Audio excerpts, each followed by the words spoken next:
Siyer sınavı bildiğiniz gibi online oldu bu sene. Malum dünyada pandemi ilan edildi. İsteriz ki okulda girelim, isteriz ki o heyecanı, o duyguyu yaşayalım. Ama maalesef pandemi dolayısıyla evlerimizde giriyoruz. O da olur. Evimizde girsek de olur. En azından vaktimiz bol ve bol bol çalışırız. PDF üzerinden çalışıyoruz. Çok güzel bir duygu, inşallah kazanırım. Allah hepsinden razı olsun. Yine de yoğun bir emek var bu siyer sınavı üzerinde. Özellikle her sene daha başka emeği bir kat iki kat artıyor. Online sınav üzeri çok çok büyük emek var. Allah hepsinden razı olsun. Umarım bu pandemi biter. Biz okullarda gireriz. O duyguyu okullarda da yaşarız.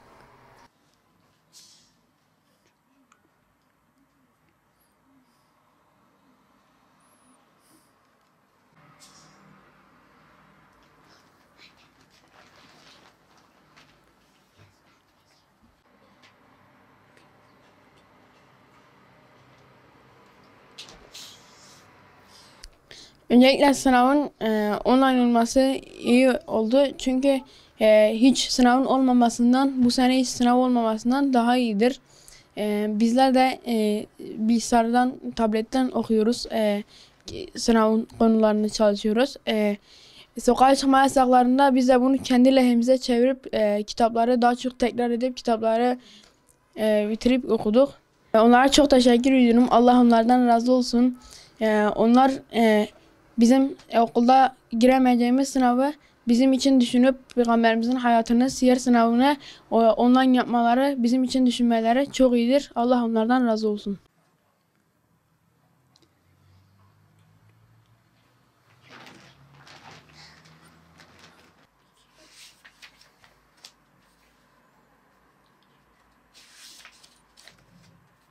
Valla öncelikle çok iyi oldu online ders falan. Yani bu yasakları fırsat bilip çok iyi kitabı falan okuduk. Öncelikle Allah razı olsun onlardan. Onlar bizi düşünmeleri bile bize yeterdi. Ama okuldan önce giriyorduk. Şimdi bu koronavirüs nedeniyle online girmesi daha güzel oldu bana göre. Allah razı olsun.